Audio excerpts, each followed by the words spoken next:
Perspective. Today I've got James with me. How's it going, James? I'm quite well. How are you?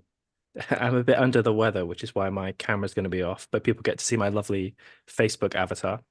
Mm. Um, As I was so saying, you look like a fierce Viking there, sir.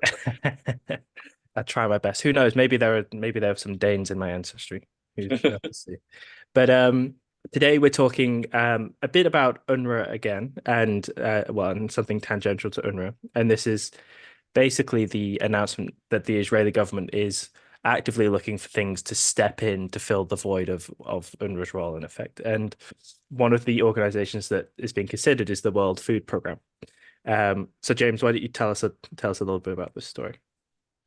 Well, first let's back up to the real obscenity going on here. Does anybody owe the Palestinians a drop of clean water, an ounce of food, any medical care, anything, whatever? Are the Palestinian people somehow congenitally disabled?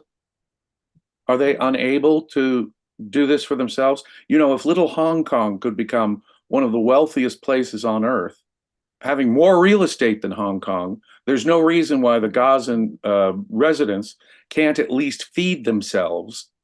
Can't at least feed themselves.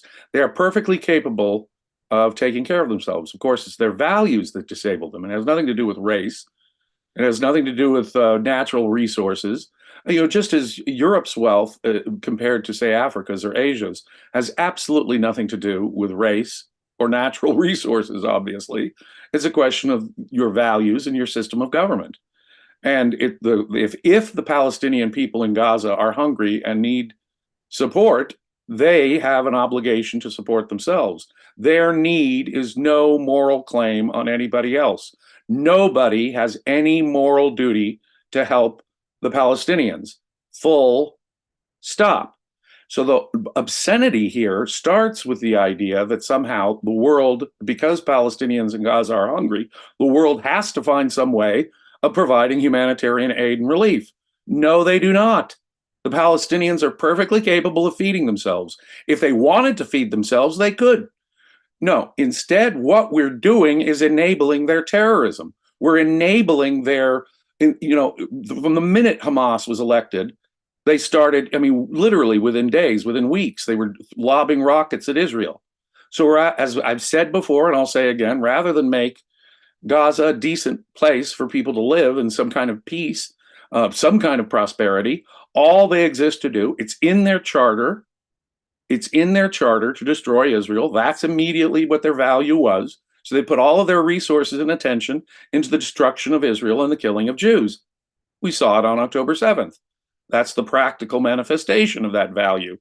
And so everyone who is feeding them, voluntarily or through some kind of international aid organization, is actually aiding more October 7th. You're aiding the values. See, let's take this to the individual charity level. I'm not going to give money to someone who's engaged in self-destruction.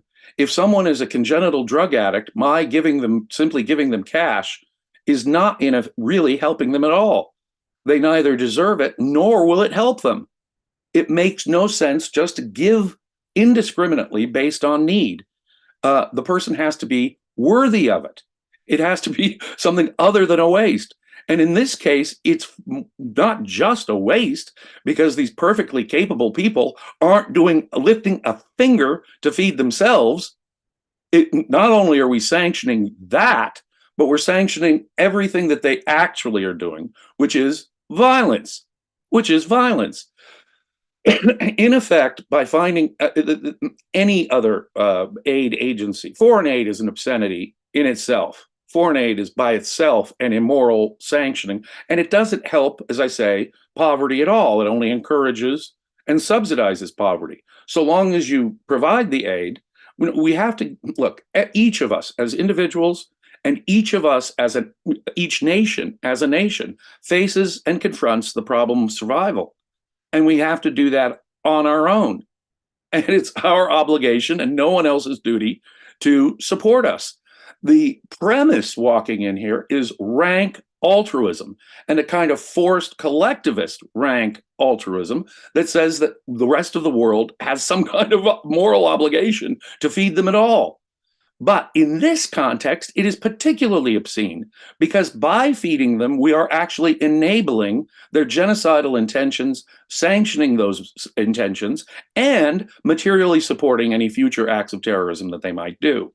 You do not feed someone who is busy killing other people. To do that is to give aid and comfort to the murderer. So any attempt to provide food aid of any sort to the Palestinian people who largely support Hamas, who celebrated October 7th, is in fact to materially support their violence, to morally sanction October 7th, and in fact to subsidize more and more and more of them, to encourage it, to subsidize it, to make it pay, if you will. So foreign aid as such is obscene. Just start right there. There's no reason why a country can't feed itself. But secondly, in the case of Gaza, it is additionally obscene because we're directly giving material support to murder.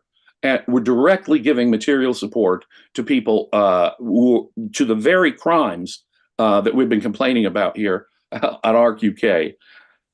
Ayn Rand had some remarkable things to say about foreign policy, of course, on Capitalism, the Unknown Ideal, written almost 60 years ago now. Ayn Rand said the following: "We do need a policy based on long-range principles, that is, an ideology, but a revision of our foreign policy from its basic premises on up is what today's anti-ideologists dare not contemplate. The worse its results, the louder our public leaders proclaim that our foreign policy is bipartisan. A proper solution would be to elect statesmen, if such appeared, with a radically different foreign policy, a policy explicitly and proudly dedicated to the defense of America's rights and national self-interests, repudiating foreign aid and all forms of international self-immolation." That is from The Wreckage of the Consensus, from her book Capitalism, the Unknown Ideal. A couple of years before that, she told in 1964 Playboy magazine the following. The Playboy magazine interviewer said, "Would you favor the United States withdrawal from the United Nations?" Because, of course, this food organization is just another arm of this horrific organization, the United Nations. 60 years ago, Ayn Rand told Playboy magazine, "Yes, I do not sanction the grotesque spectacle of an organization allegedly devoted to world peace and human rights, which includes Soviet Russia, the worst aggressor and bloodiest butcher in history, as one of its members. The notion of protecting rights with Soviet Russia among the protectors is an insult to the concept of rights and to the intelligence of any man who is asked to endorse or sanction such an organization." I would add, even more obscene, to fund it. "I do not believe that an individual should cooperate with criminals, and for all of the same reasons, I do not believe that free countries should cooperate with dictatorships." And finally, in The Virtue of Selfishness, in her article Collectivized Rights, again, more than 60 years ago, Ayn Rand wrote the following: "The right of, quote, the self-determination of nations, end quote, applies only to free societies and to societies seeking to establish freedom. It does not apply to dictatorships. Just as an individual's right of free action does not include the right to commit crimes, that is, to violate the rights of others, so the right of a nation to determine its own form of government does not include the right to establish a slave society, that is, to legalize the enslavement of some men by others. There is no such thing as a right to enslave. A nation can do it, just as a man can become a criminal, but neither can do it by right." We are drenched and drowning in the very opposite ideas. We've been drowning them as these quotes, they're 60 years old. As Ayn Rand indicates here, we've been drowning in altruism as a philosophy. We've been drowning in the idea that somehow the nations that take the proper steps are willing to feed themselves, able to feed themselves because their values are pro-life, because their system has enough freedom to allow people to pursue their own lives as a right. It is just utterly obscene to say that these people owe anything to the developing nations of this world, who's still developing, not because of any oppression, colonialism. No, that's all a Marxist myth. It's not a lack of natural resources. That's wrong. It's not a question of their race. That's wrong. It's a question of their values. If they valued life on Earth, if they were reason oriented, if they had a system, as I say, that was free enough to allow them to pursue their own lives, they would not need foreign aid. They would not need foreign aid. They are not congenitally disabled as a people. And it is obscene. The very idea that they need foreign aid to be fed is obscene. But in this case, it's particularly obscene. In this case, you're actually feeding someone who's lobbing rockets simultaneously in aggressive action. So anyone who is feeding aggressors, anyone who is concerned about getting food, clean water, and medicine to people who are lobbing rockets are just as guilty of lobbing the rockets as the people themselves, if they're doing so knowingly. If they're doing so knowingly. That would be my thought on this, Morgan. No, that's fair enough. That was an admirable round of rhetoric there as well. You did. Thank you. Um, I guess something we should home in on the altruism, and someone I saw somebody make a point the other day, which I thought was good about this, which is that of course, whilst we did have photography during the Second World War, so there's an awful lot of it that we saw. Imagine if there was social media and 24-hour news and so on, and you were getting that constant stream through. What do we imagine World War II would have looked like? And it would have been obviously very horrific if we were constantly seeing the images coming through. And the reason I bring that up is because I think the way that the pressure gets put on people to support these kind of altruistic causes and therefore undermine what's actually in their interest, which, as you were kind of saying, is not particularly through rational means. And I think that's how Rand made the point. I think she says somewhere, I think, that altruism is never put over on people by convincing them rationally most of the time. A lot of it's through emotional pressure. And I think that's exactly what we're seeing here. And as you say, it's not altruism in a minor sense. It's actively supporting the people of a, if you don't want to say country, a kind of microstate, which are at war with and have been for decades, really. And so I think we need to, we need people to really think about the fact that even if this looks horrific, which it does, and it's not, I don't think that's in dispute, that per se isn't enough to therefore say that Israel has to find the food to support the citizens of its enemy. We need to say out loud that whatever suffering is going on in Gaza is the result of the Palestinians' own actions. They are responsible for their own starvation, and they're holding themselves, in effect, and their own children, in effect, hostages to our altruism. Now, during World War II, I think that the Western world had a little better moral clarity, at least. And I think that given what the West was going through in its attempt to fight Hitler, for example, I could show you image for image, the results of, say, one of Hitler's V-2 rockets in London, and when that's going on, it makes it more clear. The problem here is that Israel is overwhelmingly stronger and wealthier. They're wealthier in a similar geographic location, showing what, in fact, the Palestinians could do to their own territory if that were their values. But unfortunately, those aren't their values. But the idea here is clearly the Palestinians are the authors of their own misery. They create their own starvation. And they're, as we've said many, many times, their whole tactic, their whole strategy is to use our altruism, our feelings of compassion against us. By the time, I think that the distance of the last 80 years between the last World War and now has only seen a decay in Western certainty, postmodernism, radical skepticism, cultural relativism, multiculturalism, and the ongoing drumbeat about the guilt, this ridiculous claim of the guilt of the West, as though the West's wealth was somehow came at the expense of the developing world. That's a lie. That's a total lie. In this colonial interaction, and I am not a fan, obviously, of imperialism. No, I'm more on the Gladstone side than the Disraeli side, ladies and gentlemen. Countries like Great Britain really don't have a lot to gain from trying to rule, South Asia, the Indian subcontinent. And in fact, India gained more from the interaction than Great Britain ever could have. I'm going to repeat that. Great Britain actually did not gain anything like what the native population of southern India did because of the British Raj. Now, I know that's controversial and that's upside down from the way most people think, but that's the truth. But that's the truth.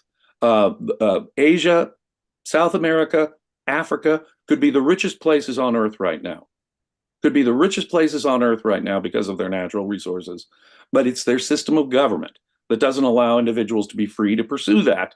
It is their values, which of course condition all of that. If they had life-oriented values, reason-oriented values, they would of course be productive, selfish in the proper way, and feeding themselves and becoming wealthy and prosperous.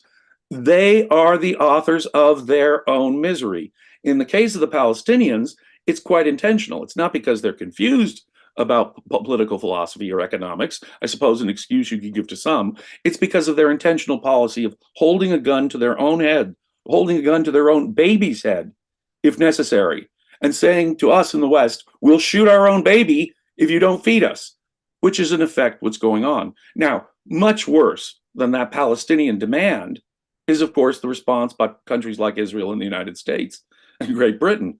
Well, of course, we've got to feed these people. Even though they're lobbing rockets at Israel continuously for the last 16 years, we've got to somehow feed these people. Even though they just perpetrated October 7th, we've somehow got to give them material support. Why? To encourage them, to reward them, to reward them in their self-destructive wallowing, or worse, to reward them for October 7th? No. The aid of Gaza should be taken away because of October 7th, even if we were doing the morally wrong thing of giving them aid in the first place. It's like giving, like I say, it's like giving charity to someone who's only going to, use it to put heroin or fentanyl in their arm. That would be helping the person kill themselves. Not all charity is pro-life. A good deal of the welfare, social support that we do, even the charity that people do, is actually counterproductive. It encourages and subsidizes and rewards bad behavior. In the case of the Palestinians in Gaza, it is 10 times the problem, because what you're doing is actually giving material aid and comfort to their violent activity. You're allowing them to make more rockets, send more rockets. You're allowing them to do more October 7th at the end of the day. We in the West, who feed the Palestinians, have blood on our hands because we're allowing them. They need to confront the problem of their own survival this way. If they're the cause of their own starvation, we need to step out of the way and let people face the consequences of their own policies. And if we don't do that, of course, they'll never learn the correct relationship between life and values, let's say. It'll never happen. They are assuming that because we believe we have a duty to feed them, that we will go on needing to feed them. And that, of course, will allow them to continue to do their violence. No, the food and medicine itself must be cut off if the Palestinians are to learn their lesson. They are responsible for not having food and medicine in the first place. They are responsible. Then consider UNRWA, the organization that they want to replace, because, well, gosh, after all, we've got to feed the Palestinians somehow. But the original organization was knee-deep in Hamas terrorists. 10% of the organization, one Israeli estimate is, are people involved with Hamas. People involved with Hamas. So because they use this aid organization to propagandize the young people and to further encourage it, any aid to UNRWA obviously is directly supporting, sanctioning, subsidizing, encouraging, materially supporting more October 7th. That's what UNRWA directly is. Mm-hmm. Even though if it came from the World Food Organization, it would still be a subsidization of violence, if not with the educational propaganda arm. Absolutely. I'll just do our super chats just before we get into the final round. But I have to say, I like your Disraeli Gladstone reference, James. Oh, thanks. I I also prefer Gladstone. I always think that whenever a British politician says that their favorite politician is Gladstone, it usually is Disraeli, that usually signs that they're a bit of a scoundrel. Disraeli was also a rubbish novelist. Anyway, for our super chats, we have $1 from Bonnie. Thank you so much, Bonnie. $2 from Gail. Thank you, Gail. And then $5 from Jonathan. Thank you, Jonathan. Um, I also think a consideration people need to make, because we've been speaking, I guess, fundamentally about the kind of moral philosophical point, which is what we should be talking about. But people also need to think about, I guess, maybe the utilitarian point, or the effectiveness kind of point, because often what is so often the case with charitable giving, if we're speaking about giving to some of the more authoritarian countries in the world which are suffering natural disasters or economic downturns, is that when they have authoritarian governments, these governments end up leeching a lot of the aid that comes in to help the people. One of the notable examples of that always comes to mind is the guy who was president of the Congo, whose name's escaping. Is it Kabila or Kabala? So, Or and when 80, I mean, geez. yeah, The examples of this are numerous, I think, Morgan. Yeah. yes, yeah, and so that's something that people really need to think about when it comes to charitable giving. And then if you apply it to UNRWA, we know that they were not just kind of aiding the enemy; they were actively, through their schools, they were in a sense training the next generation. And there was an interesting tweet by Aitan, who we had on the channel just a week or so ago, that was looking at the total amount of aid that's been allowed to go in, even just during the war so far, and the total number was plentiful enough that actually for the people in Gaza to be suffering the way they are, the logical conclusion has to be what we've suspected, which is Hamas is taking it for themselves primarily, and then whatever's left over is going to the people. So, if the World Food Program or whatever is coming in, you really need to consider that not only is this helping the people of the enemy, so to speak, but this is actively going to help the soldiers of the enemy first and foremost, before it goes to any civilians that we might want to be generous to. The Gaza Health Authority is run by Hamas. Right? So who are the doctors who are going to be getting the, it's not going to go to the doctor, it's going to be filtered through Hamas. They will be the first ones to get the food, the medicine, the clean water, whatever else is sent there. We are allowing them to continue. We're not helping them. They're actively committing suicide in their effort to kill Israel. It's no favor we're doing to them, for them, at all, at all. You consider, for example, had Britain and the United States said, before we do this war against Hitler, we'd best feed the German people. That would have prolonged the war. That would have prolonged the misery. That would have prolonged the activity at the concentration camps. That would have prolonged fighting on the battlefield. More people would have died on both sides had the West said, well, gee, we got to feed the German people. No, the best way to stop the Nazis and to end the war is to cut off all of their resources so that they can no longer fight the war at all, so that they will collapse when the West attacks them. It was the biggest favor. I don't like doing this because, of course, we have a right to do it for our own well-being. If you're attacked, you have a right to wipe out the enemy and eliminate the threat. That's your right. That's your right. But even looking at it from the standpoint of what is good for the German people, it's better for the German people to end that regime and that war as quickly as possible. As quickly as possible. You only perpetuate, lengthen, and extend. And in this case, with the Palestinian-Israeli conflict, it is obvious on the face of it. What we're doing is extending the cycle of violence, this endless, perpetual cycle of attacks and counterattacks that people say, oh, well, that's inevitable and that's why we shouldn't be involved. No, it is the direct product of the West materially supporting these people. It is a direct product of the implied moral sanction of that.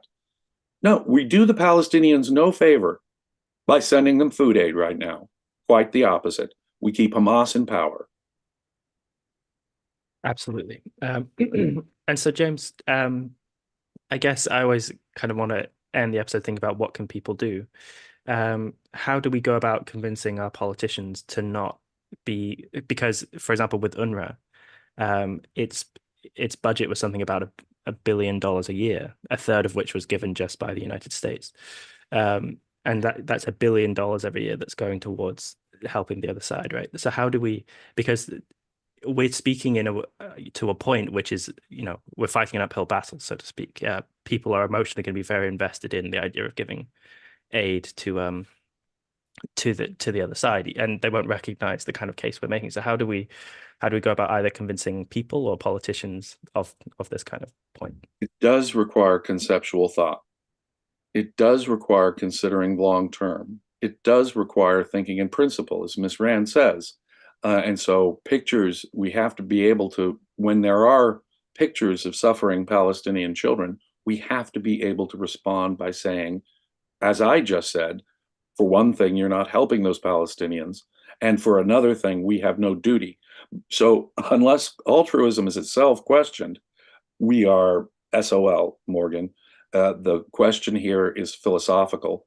It is assumed in the United Kingdom and in the United States that there are hungry people there. We've got to feed them. That there are no other considerations. That's how narrow their scope is here. But the only way to get through is to be conceptual, to be principled. Yeah, and that means looking beyond that picture to see what is really in our long-term interests and even what's in the long-term interests of the Palestinians in a principled way, in a conceptual way. And that, of course, requires a better philosophy. Unfortunately, our academics and our policymakers and our media pundits are mired in precisely the opposite philosophy, a philosophy that disables them from seeing how they are, in fact, subsidizing, supporting, continuing, and encouraging more October 7th. Mm-hmm. Absolutely. Okay, everybody, we're just in the final minute, so we'll wrap up. There is no reality show today. I'm sorry about that. That's the first break we've had in its 6-month run so far, so I hope that'll you'll forgive us. But we'll be back on tomorrow with the reality show. And yeah, so we'll see you guys all tomorrow. Daniel, do we have anything going live at 7 o'clock today? Not today. Not today. Okay. All right. Well, thank you very much for joining us, everyone. Thank you very much, James. And we'll see you guys all tomorrow with the Daily Objective and the reality show.